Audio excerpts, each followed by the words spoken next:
Hi guys, welcome back to another The MLS Updater. And today with me, I've got Jeremy Rushing once again. Jeremy, how are you? I'm good. I'm good, Michael. How are you? It's good to be on. Really good, thank you. Really good. Yeah, excited to be chatting about Minnesota United again after we caught up partway through the regular season last year.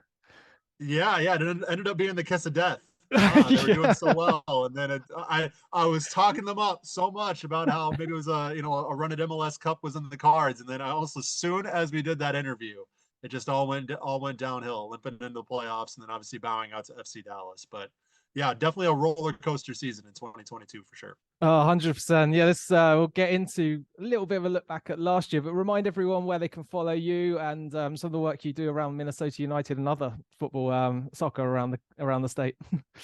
Yeah, so about a year ago, I founded a site called sotasoccer.com, SOTA soccer.com, basically focusing on not only Minnesota United, but a lot of the amateur soccer that's being played in and around Minnesota, as well as we have two D1 college teams programs now as well. So trying to cover those as much as we can. So trying to cover Minnesota United and everything happening in the world of Minnesota soccer. So that's sotasoccer.com. You can follow us on Twitter at SOTA SOC. You can follow me at Jeremy G Rushing. I'm usually tweeting about something happening in the world of Minnesota soccer. So if you're interested in the loons and other stuff like that, make sure you check this out. Brilliant, fantastic. Let's have a look back then. Obviously, that kiss of death was a little bit tied in with the unfortunate injury to Dibassy Yeah, at centre back. That was a big turning point of last year, which it was incredible how much of an impact that played. yeah, we had sort of thought that the back line for Minnesota was a bit of a house of cards, where if you Mm, pull one piece out, the whole thing can come crumbling down. And with all due respect to Brent Coleman, who came in, and he's a serviceable spot start guy. He's a great guy to bringing off the bench if you need to see out a game late. yeah. But obviously, there was a big drop off from Dibassy to Coleman, and it ended up being, I think, something that directly correlated to the last lack of success we saw Minnesota United have. With all the attacking talent they brought in, I've always said through the years, this team leads from the back. If they're strong at the back, they can beat almost anybody. If they're not strong at the back, they're going to lose to a lot of teams. Yeah. And we saw that with the way they limped down the stretch. Losing one piece really hurt them. And now they're in a position this year where we don't know if Dibassy is going to be ready for the beginning of the regular season. They really haven't made too many impactful signings as far as the back line goes. A couple of depth pieces, but Mm. and a Swedish center back, Mikhail Marquez, but we don't know how his skill set's going to translate to MLS yet. So yeah, not only did that Dibassy injury leave Minnesota United sort of limping into the playoffs last year, but it also leaves a lot of questions as to how those issues, those depth issues and those quality issues, when you lose a guy like Dibassy, how that's going to be addressed for 2023. Yeah, that's going to be interesting to see. Like you mentioned, Marquez and Doniel Henry's been signed, obviously as well, who comes with his injury concerns as Mm-hmm. well. So it's, you say, it's a little bit of, it must be a little bit concerning. Is there still no update on the Dibassy injury? Then you were saying that we don't know how long it could be out for.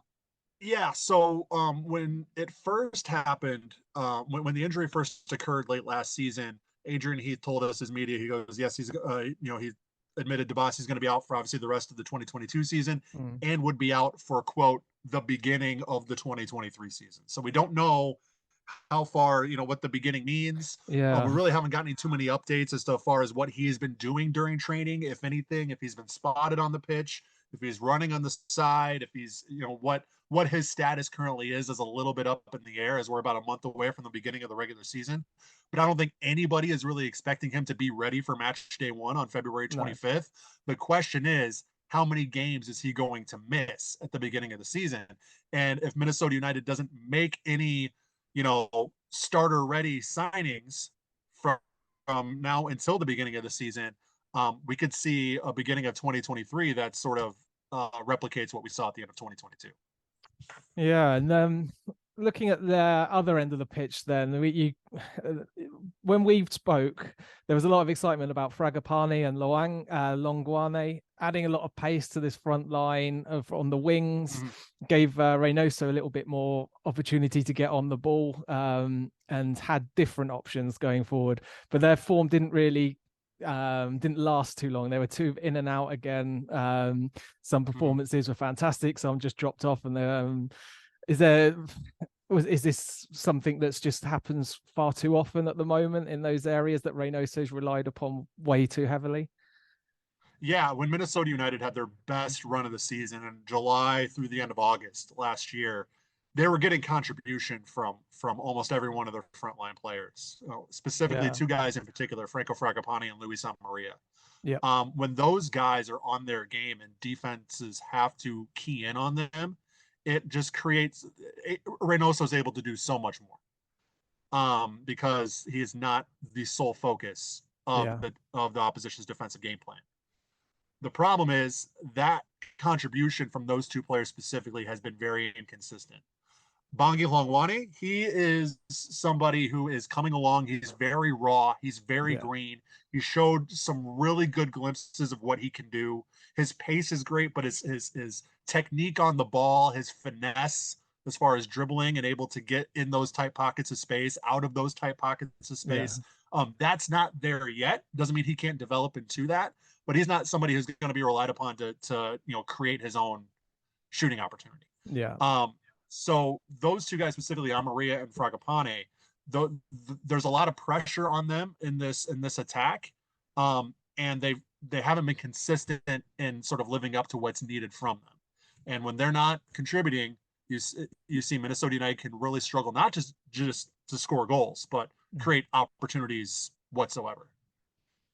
yeah. That's the difficulty. I mean, Amari was like telling us all he was going to be this 20 goal a year striker, and he's got the Yeah. confidence to go with it. And some of his finishes you see, and you think that this is a striker who can finish from all angles, and he can Mm-hmm.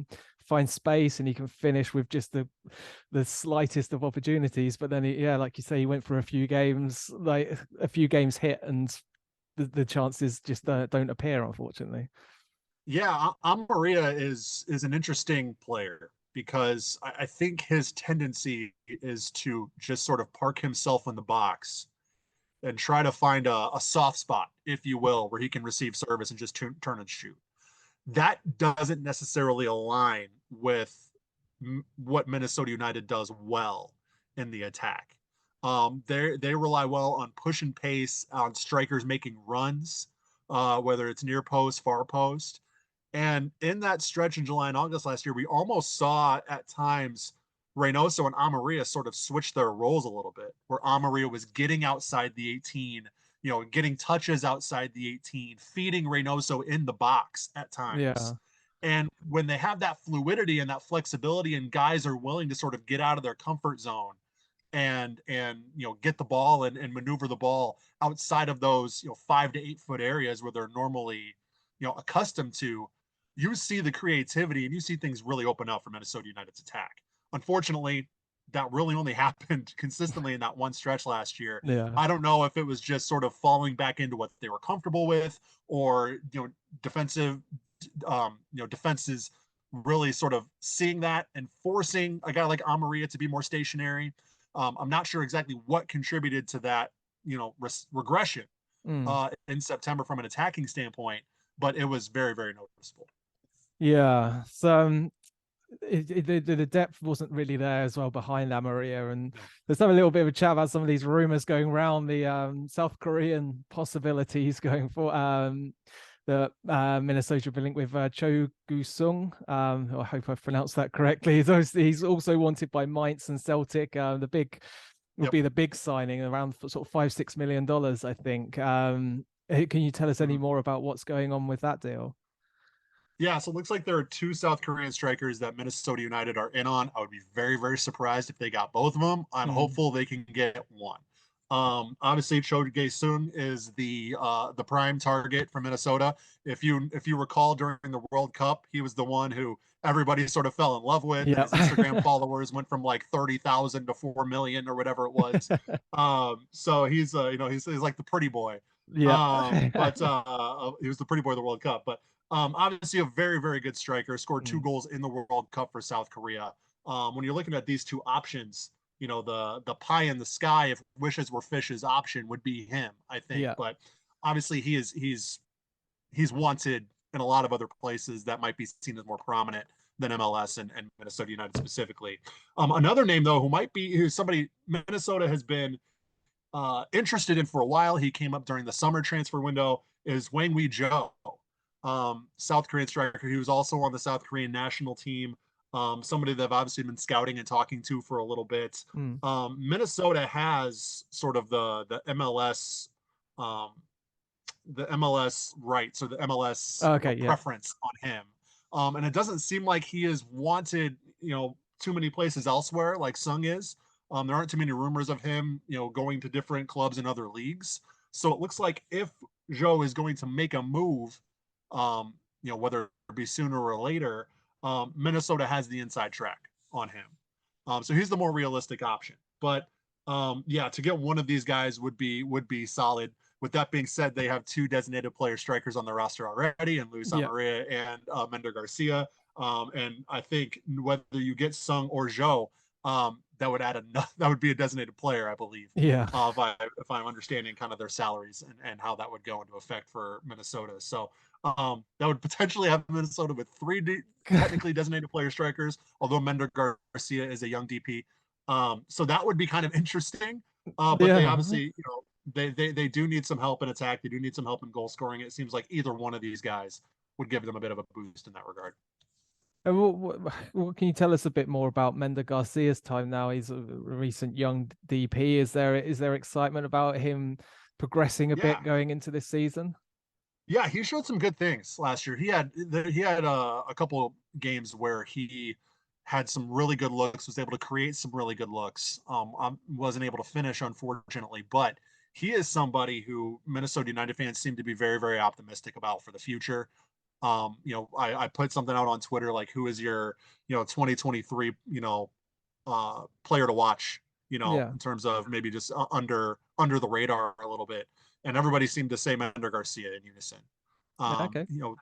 Bongi Hongwane was kind of that player last year for Minnesota who people knew the name because everybody in South Africa was super excited about him and they were flooding Minnesota United social media channels.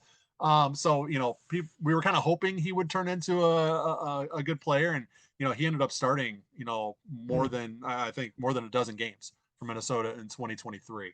You might see that same progression with Mender Garcia in 2023, where he sort of takes a more prominent role. If Amarilla can't find consistency and they don't sign one of these South Korean strikers, maybe you see Mender Garcia play that number 9 role. Just based off the sheer amount of strikers they've had, they had to sort of play him at wing position a few times, right wing a couple times last year, just based off kind of how the personnel shook out. But he definitely, and Adrian Heath has said that the team sees him as more of a number 9, and Mender has mentioned multiple times that he sees himself and is more comfortable as a number 9. So he's the guy that people seem to be optimistic about. And maybe if they don't sign Sung or Zhou, maybe he's the one who sort of takes the reins and plants his flag down as a starting striker in 2023. We'll have to see. Yeah, it must be difficult, especially if a new player does come in with we know that there's just going to be one striker on the pitch. Reynoso's fit, he starts. So it's not like there's going to be these rotations and 2 strikers could be coming up, maybe in the Open Cup and things like that. But yeah, options will be limited. So it's going to be interesting to see what happens. What happens with those guys, and in those forward positions as well. As Cameron Dunbar's come across from LA Galaxy. Is he seen as what's his role going to be in this side, do you think, going forward? Well, yeah, this is a Minnesota team that needs as much youth as they can get. The younger the players they can get, the better at this point, because they're aging in a lot of different positions. So Dunbar is seen as a positive in that regard. As far as the impact he's going to make, that's to be determined. I think there's a lot of potential with him and a lot of upside with him, but how immediate or how soon that impact will be felt is we have to kind of wait and see. But I definitely think it was seen as more of a net positive signing than the other way around. Yeah. Okay.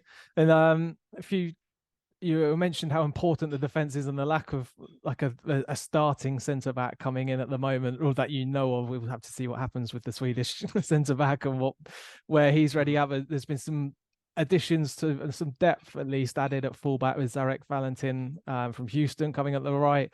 But also Ryan Jibba, I believe it's pronounced, Yep. signed through Yep. the Super Draft, Union Omaha player. What's expected from him? Because I guess at left back, he would go in as the reserve, straight in as that backup left back. Yeah. The fullback positions are I think maybe the most solid positions aside from the number 10 with Reynoso, obviously. Yeah. We kind of go into 2023 knowing full well who's going to be starting at those fullback positions if everybody stays healthy. It's going to be Kamar Lawrence on the left. It's going to be DJ Taylor on the right. But they could use some depth in those positions, specifically defensive oriented depth. Yeah. We saw Alan Benitez come in last year, and he started a few games at right back, and he's a guy that could really definitely get forward and sort of play that crossing role from the outside backs that Adrian Heath really likes to have. He likes to have outside backs that can get forward. In his 4-2-3-1, it's almost necessary to have those guys coming in and contributing the attack. But you also have to be able to find your positioning and be solid defensively. And that's where Benitez really fell off.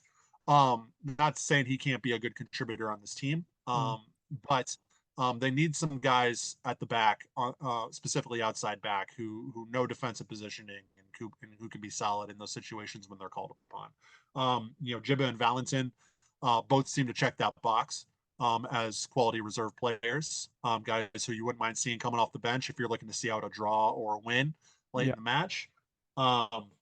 So I think there's a lot to be excited about. Obviously, with Jibba specifically, he is making he's jumping two steps in the U.S. pyramid, which has never really happened before. There's never been a guy that's gone straight from USL League One to MLS as far as a signing goes. So that's something to keep an eye on to see if there's a learning curve there. Now, I will say this is a Union Omaha team who beat two MLS teams, Minnesota United included, in last year's Open Cup, and Jibba was a big contributor to that back line for Union Omaha in those matches. So he is not unused to playing MLS competition and thriving against MLS competition.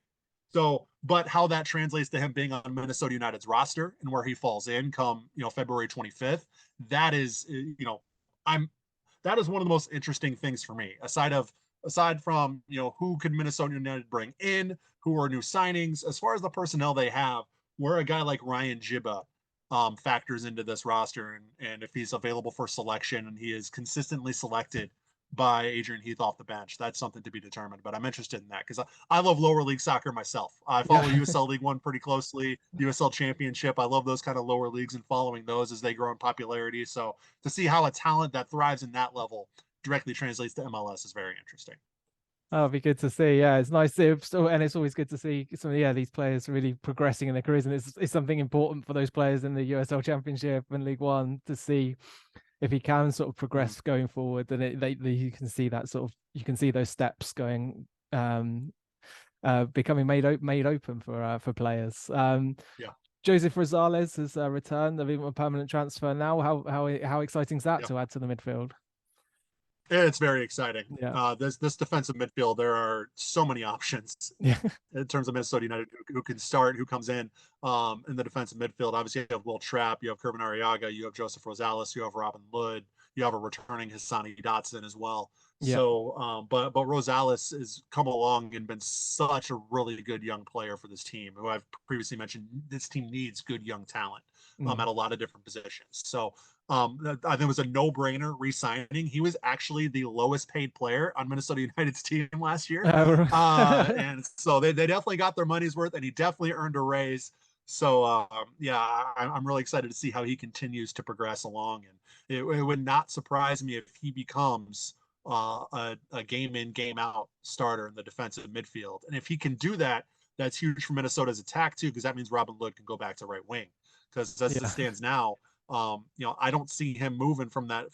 I don't see Lod moving from that number 8 spot the way things stand right now. But we've talked about goal scoring needing to be, addressed. And if they can't bring any new attacking talent in, getting a guy like Robin Lod back on the right wing would be a kind of a great internal way to sort of give yourself a greater opportunity to score more goals. And Rosales's continued progression could play a big factor in that.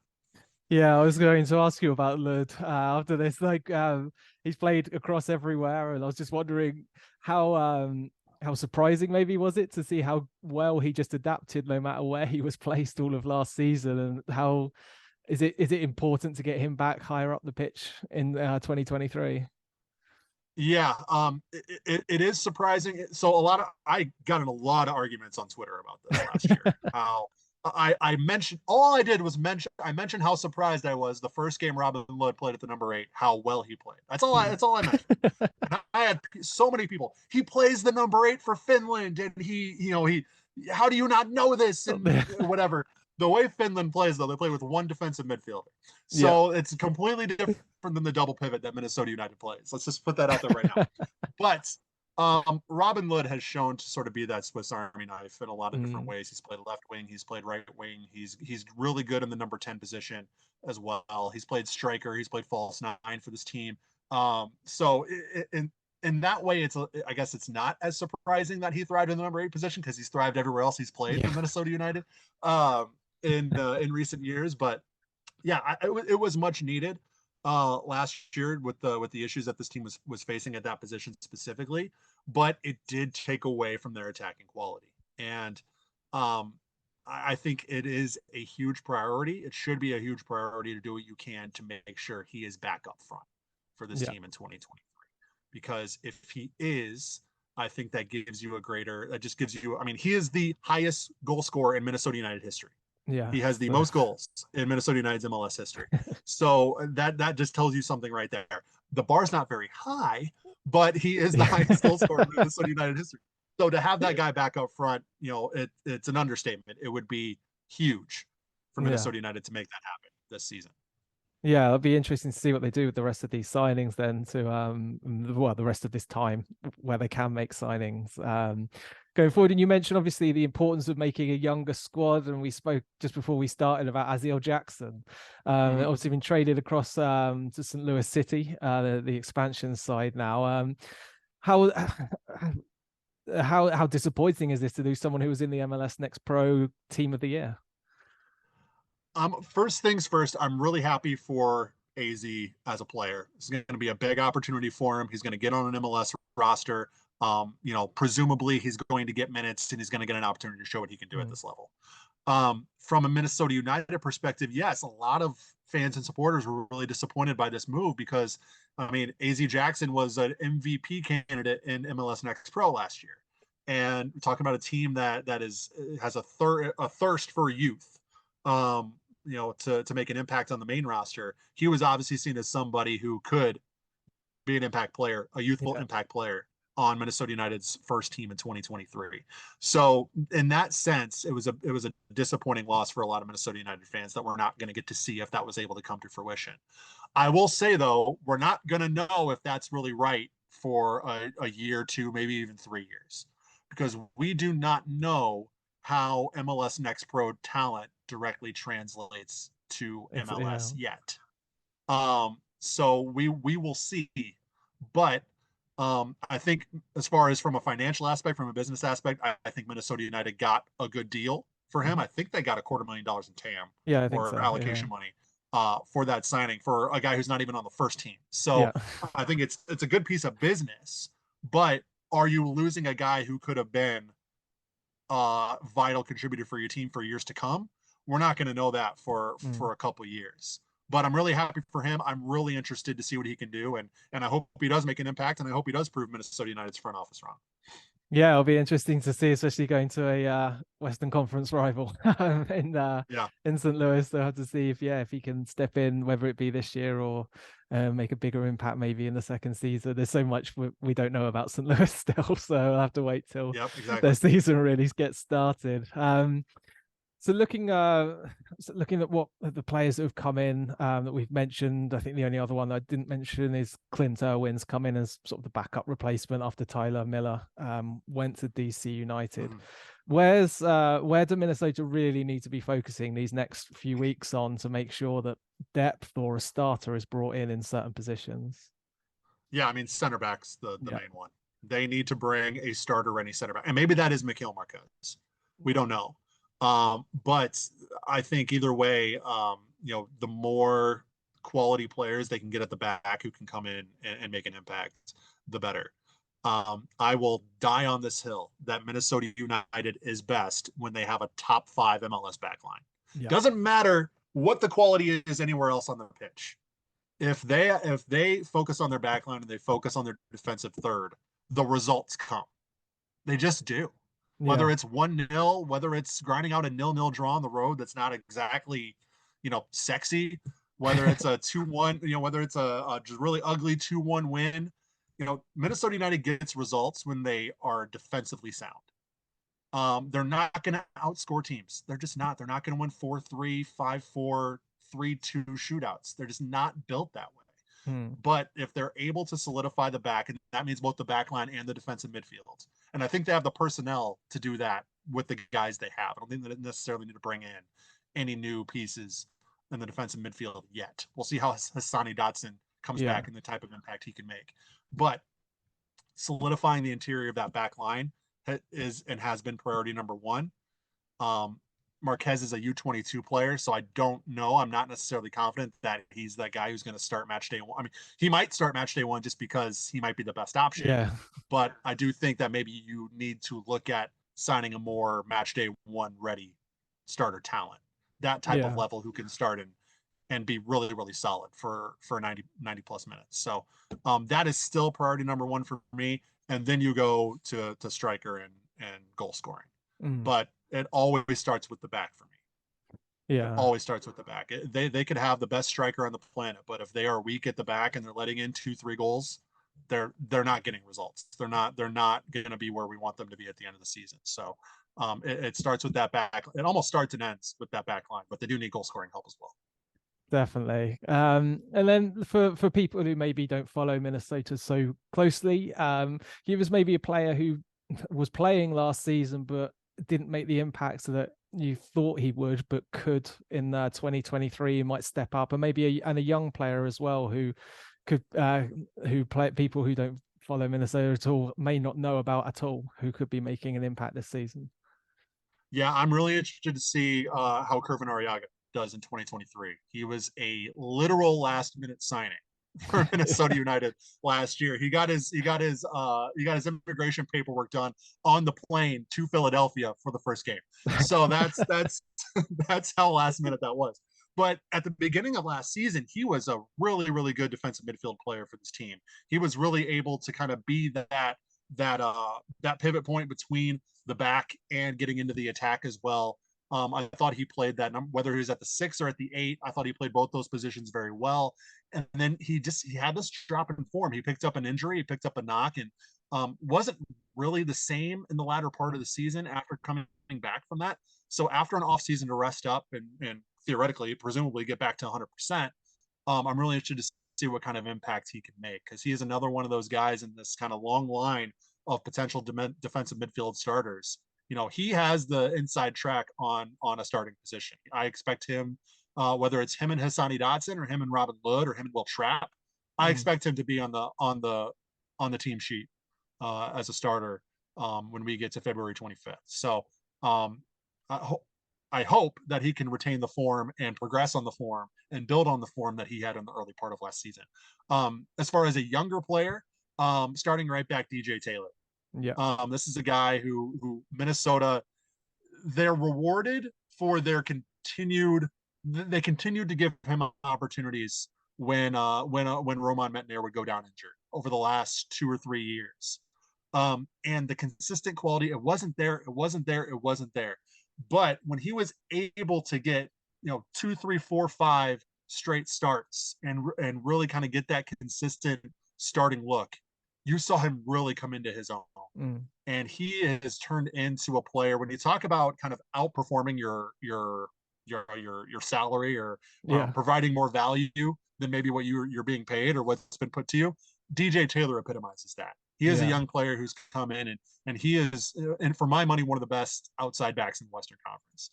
And I think if he can continue to progress and he can continue to build on his performances specifically last year, I think he is a guy who could, we'll look at him as sort of a Roman Metnier level impact player on an outside back position. I wouldn't Wouldn't surprise me if he was Okay. a 2023 MLS All Star. It wouldn't surprise me if he was on some MLS Best 11 type lists because Yeah. he has really grown into that kind of player. So his continued progression is something I'm keeping a close eye on in 2023. Oh, excellent. I'll be exciting to see. And to finish up, I guess, like looking at what business has been done now, combine that with your confidence as to what the back office can do in this remaining period where new signings could be made. Are we going to see Minnesota United back in the playoffs? Are we going to see them with a home playoff? Or how do you see the season going ahead from what's been done so far? Take this with a bit of a grain of salt because again, I don't know what I don't know about this Mikhail Yeah. Marquez, the Swedish center back. If he turns out to be your everyday starter, quality player, then you'll see Minnesota United probably about the same place they were last year, flirting with a home playoff game, um, Yeah. that sort of thing. 4 or 5 spot in the West, probably, which is not a bad place to be. Um, if he's not, and he's sort of that young player whose impact is more felt, 2, 3, 4 years down the line, and they don't improve at the back, I think you're going to see this team kind of as like a bubble playoff team. I think you're going to see kind of in that 7, 8, 9, 10 range, Mm. who they've needed a result on decision day the last 2 years to get the playoffs. Yeah. Um, I think they will find themselves in that position again in 2023 if they don't improve more at those key positions at the back and up front. So if no more business is done, I would say you're probably looking at a fringe playoff team. If they sign one of these strikers and or another center back, then you could see that team fighting for a home playoff spot. Those are, I think, the two levels. Brilliant. Yeah, it'll be exciting to see. Not long now. So yeah, you must Yep. be excited to get back to covering some Very. real, yeah, some actual competitive action once again. Yeah, I think I'm most excited about when MLS season comes around. That means our long, cold, terrible winters in Minnesota. We're on the back end. There's light at the end of the tunnel. So if anything, it means there's some nice, beautiful nights at Allianz Field that are on the horizon, which I'm very excited about. Fantastic, brilliant. Thanks very much again, Jeremy, for joining us. And we'll make sure everyone downloading this can find the tags for Sota Soccer and yourself on Twitter to get following for the 2023 season. Fantastic, Michael. It's a pleasure as always. Thank you so much. Brilliant. Thanks then.